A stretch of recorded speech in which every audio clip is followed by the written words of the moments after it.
दोस्तों मैं कुमार सुरेश आपका पुनः स्वागत करता हूं अपने YouTube चैनल पशु चिकित्सा में। दोस्तों आज मैं अपने चैनल पर आप सभी दर्शकों का आभार भी व्यक्त कर रहा हूं कि आपने पशु चिकित्सा YouTube चैनल को काफ़ी समर्थन किया है, देखा है तथा साथ साथ सराहा भी है। दोस्तों इस बात से मैं काफ़ी उत्साहित हूँ कि मैं आपको डेयरी से जुड़ी विभिन्न प्रकार की समस्याओं का समाधान अपने इस चैनल के माध्यम से आपको बताऊं। तो दोस्तों अगर आप पशु चिकित्सा YouTube चैनल पर नए हैं तो चैनल को पूरा देखने के पश्चात सब्सक्राइब अवश्य करेंगे तथा लाइक शेयर एवं कमेंट भी अवश्य करें ताकि मैं पुनः अगली वीडियो को लेकर आपको अपना विचार अनुभव से अवगत करा सकूं। दोस्तों आज का विषय है गर्भ निदान, पशुओं में गर्भ निदान। दोस्तों यह शब्द गर्भ निदान बहुत ही छोटा शब्द है कि आज के समय में डेयरी प्रबंधन का यह बहुत ही महत्वपूर्ण तथा आवश्यक पहलू है, क्योंकि जिस किसी भी गाय भैंस का हम कृत्रिम गर्भाधान करवाते हैं उस गाय भैंस का गर्भ परीक्षण जितना जल्द हो सके करवा ही लेना चाहिए, क्योंकि अगर वह गाय या भैंस गर्भित होगी तो उसका समय रहते अच्छा खाना पीना प्रबंधन तथा आवश्यक दवाओं का प्रयोग गाभिन पशु के अनुरूप होगा। नहीं तो अगर वह पशु गर्भित नहीं होगी तो पशुपालकों के द्वारा गाभिन समझकर दिया गया उच्च गुणवत्ता वाला खाना तथा अच्छे प्रबंधन पर किए गए खर्च से पशुपालकों को काफ़ी आर्थिक क्षति भी होगी। किंतु एक विशेष ध्यान देने वाली बात यह है कि उक्त कार्य को किसी अति विशिष्ट कुशल पशु चिकित्सक के द्वारा ही करवाना चाहिए, क्योंकि इस कार्य में साधारण गर्भ से मिलती जुलती हुई अन्य स्थितियां भी होती है, जैसे मम्मीफिकेशन ऑफ फीटस, मैसिरेशन, पायोमेट्रा, म्यूकोमेट्रा, हाइड्रोमेट्रा तथा ट्यूमर से कभी कभी प्रेगनेंसी का भ्रम भी हो सकता है। अब हम गर्भ परीक्षण के विधि की चर्चा करते हैं। पहला जो इसका विधि है वह है पशु का गर्मी में न आना। यदि गाय भैंस कृत्रिम गर्भाधान या प्राकृतिक गर्भाधान के 21 दिन बाद हीट में नहीं आती है तो सामान्यतया उस मादा पशु को पशुपालकों द्वारा गाभिन समझ लिया जाता है, जो 100% सही नहीं है। दूसरी जो विधि है वह है जनन अंगों के स्पर्श के द्वारा, रेक्टल पाल्पेशन मेथड। इस विधि में मादा पशु के रेक्टम में हाथ डालकर उस पशु के जनन अंगों यानी जेनाइटिलिया को पाल्पेट करके यानी स्पर्श करके उसकी स्थिति को देखकर गर्भ परीक्षण किया जाता है। इसके लिए उस मादा पशु को पूर्ण नियंत्रित करके किया जाता है। अगर संभव हो तो यह कार्य पशु को अरगाड़ा यानी कैटल क्रश में या कैटल कैरेट में खड़ा करके करना चाहिए। इसके लिए गर्भ परीक्षण करने वाले पशु चिकित्सक अपने बाएं हाथ को अच्छी प्रकार से जीवाणु रहित एवं चिकना कर हाथ में ग्लव्स पहनकर पुनः उस ग्लव्स को चिकना करके रेक्टम में हाथ डालकर जो रैकिंग करते हैं यानी गोबर जो बाहर निकालते हैं, ऐसा करने के बाद फिर इस प्रक्रिया को आगे बढ़ाते हुए यूट्राइन हॉर्न के आकार को सबसे पहले टटोल कर यानी पाल्पेट करके किया जाता है।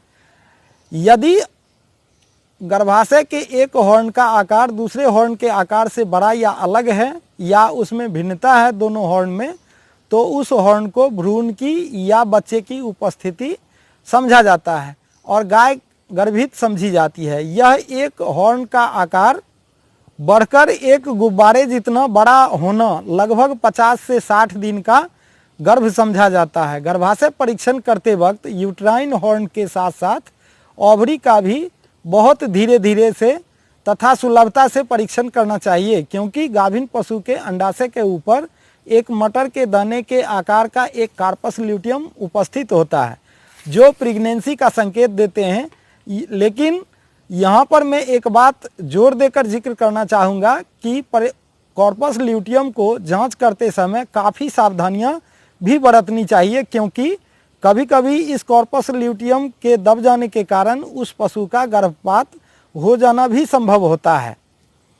अब जो अगली विधि है वह अन्य विधियों में गर्भित पशु का गर्भ परीक्षण बाहरी जांच द्वारा उसके बढ़े हुए पेट को देखकर तथा थन के विकास को देखकर करते हैं, जो सर्वथा सही नहीं होता है।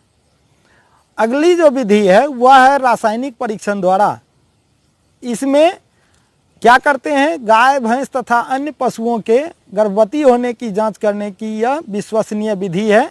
यह बड़े तथा छोटे पशुओं में सामान्य रूप से अपनाई जाती है। इस विधि से 21 दिनों के गर्भकाल का पता लगाया जा सकता है। इस विधि में जिस पशु का गर्भ परीक्षण करना है उसका 3.5 ml मूत्र यानी यूरिन एक परख नली में लेकर उसमें 1/2 ml सोडियम बेंजोइट इंडिकेटर नाम का रासायनिक घोल मिलाकर परख नली को धीरे धीरे हिलाकर 25 से 30 सेकेंड के लिए रख देते हैं। ऐसा करने पर तुरंत ही इस रासायनिक मिश्रण का रंग हरा हो जाता है, जो 8 से 10 मिनट तक गाभिन गाय वाला मिश्रण हरा का हरा ही रहेगा, परंतु खाली गाय वाला मिश्रण 30 सेकेंड के बाद पुनः मूत्र के रंग का हो जाता है। मिश्रण के रंग के गाढ़ेपन के अनुसार ही उस पशु के गर्भकाल की जानकारी मिलती है। दोस्तों, 5वीं विधि में हम अल्कोहल मिल्क टेस्ट की प्रक्रिया अपनाते हैं, जिसमें दूध पूर्ण अल्कोहल एब्सोल्यूट अल्कोहल को बराबर मात्रा में मिलाकर इसे 15 मिनट से 3 घंटे तक रख देते हैं। अगर गाय गर्भित है तो उस पशु का दूध इतने समय में जम जाता है, अन्यथा गाय के खाली होने पर उस पशु के दूध के मिश्रण में कोई बदलाव नहीं आता है। अब जो छठी प्रक्रिया है गर्भाधान परीक्षण का, वह है कॉपर सल्फेट टेस्ट। इस विधि में आधा से 1.5 ml दूध गाभिन गाय का लेकर उसमें 3% कॉपर सल्फेट के घोल की कुछ मात्रा मिलाते हैं। यदि दूध जम जाए तो पशु को गाभिन समझें, अन्यथा न जमने पर उस गाय को खाली ही समझें। 7वीं जो विधि है उसमें बाहरी लक्षणों से देखकर हम गर्भित गाय की पहचान करते हैं। जैसे गर्भित गाय होने पर शांत स्वभाव की हो जाती है, वह सांड आदि को अपने पास नहीं आने देती, वह पुनः हीट में नहीं आती है, वह धीरे धीरे मोटी और चमकदार होने लगती है, इसके पेट तथा आयन भी ऑर्डर भी बढ़ने लगते हैं। यदि 4 माह से अधिक समय की गर्भवती गाय को कुछ समय भूखा रखने के पश्चात यदि उसे ठंडा पानी पिला दिया जाए तो पेट में बच्चे का स्पष्ट रूप से हिलना डुलना अनुभव किया जा सकता है। 6 माह से अधिक समय की गर्भवती गाय का पेट में दाहिने तरफ फ्लैंक के नीचे हिलते हुए बच्चे को देखा जा सकता है। 7 माह की गर्भवती गाय का वेजाइना चिकना तथा बड़ा एवं फैला हुआ दिखाई देता है। अंततः इन सभी विधियों में रेक्टम द्वारा परीक्षण के उपरांत ही गर्भधारण का सही तथा सटीक परिणाम निर्णय पूर्वक अनुभव कर बताया जा सकता है। अर्थात हम जो प्रेगनेंसी डायग्नोसिस का कंक्लूजन करते हैं उसमें पर रेक्टम हाथ डालकर जो गर्भाशय का हम परीक्षण करते हैं उसी के द्वारा ही किया जा सकता है। ऐसे अनुमान करने से बाहरी लक्षणों को देखने के आधार पर किसी गाय को गर्भित ठहराना सही नहीं है।